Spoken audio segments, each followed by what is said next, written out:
ewan ko lang kung anong kapalit nito na handa silang kapalan yung pagmumukha nila, para isulong tong impeachment ni Vice President Sara Duterte at hindi isulong yung impeachment ni Pangulong Marcos. Ang testigo mo, si Trillanes at si Madriaga, sufficient, may probable cause. Eto, male-maleta.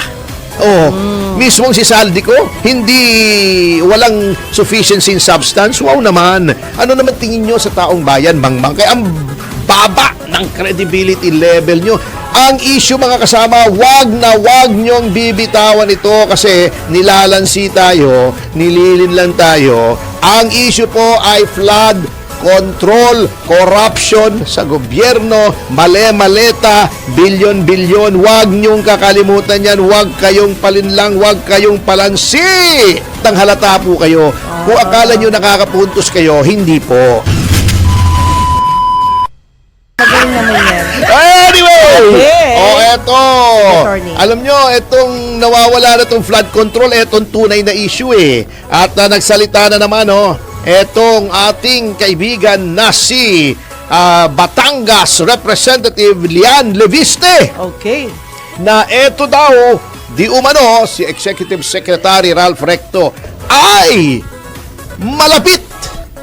Hi! Mga 3 buhol daw ang bituka ni Ralph Recto at itong si Representative Edwin Garjola na sangkot din sa flood control scandal. At hindi lang yun, mga kababayan.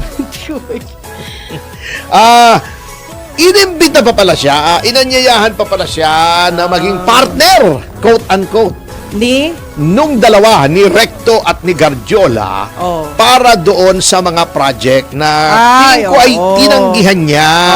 Kasi, at naglabas siya ng mga litrato. Kasi nung una, sinasabi, hindi daw totoo yung kanyang sinasabi. Alam mo, lahat ng sinabi naman itong si Leandro Leviste, ano naman napatunayan namang totoo Di ba yung listahan? Yung kay Yusek Bersamin, yung mga text messages, lahat yan may resibo.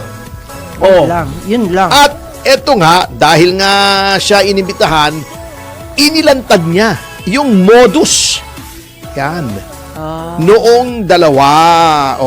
At dahil dito, sinasabi nga niya, dapat ang imbestigahan ay hindi lamang si Garjola, kundi si Recto. Di ba dating sekretary na tong si Recto, di ba?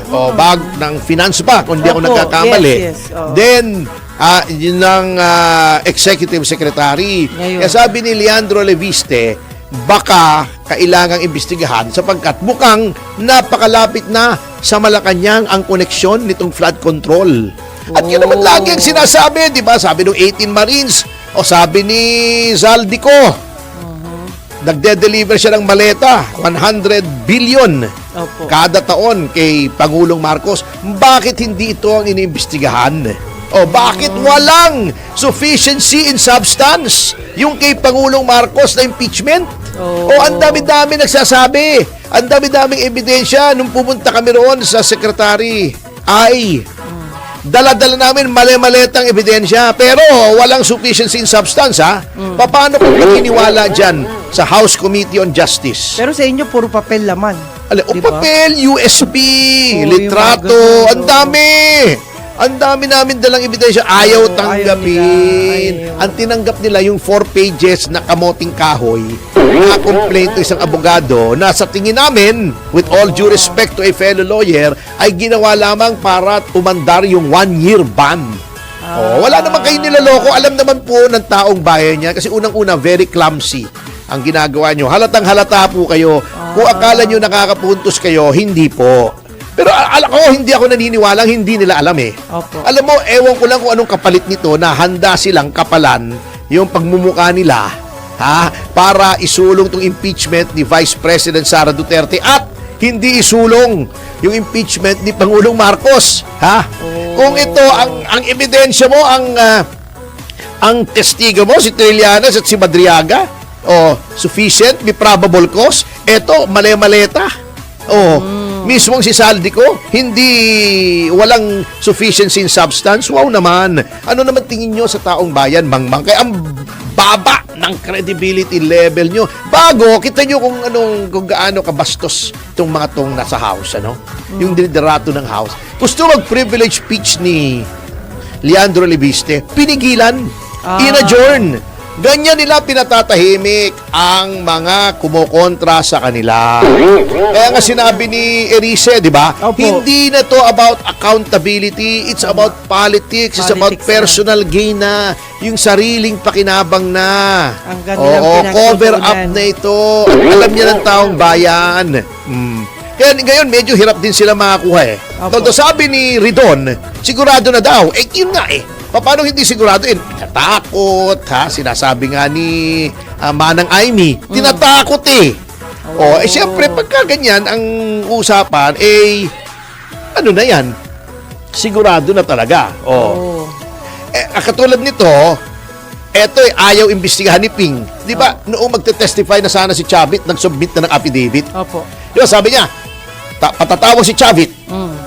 Sabi niya, teka muna, hindi ko na patatawag. Mag-submit muna ng affidavit. Nag-submit ng affidavit si Chavit. May date na, nakaset. Pinospong. Wow. Ngayon, magbibigay daw ng partial report. Pinospong na naman ni Ping. Pinospong ni Ping. Parang ping-pong. Si Ping nagpospong.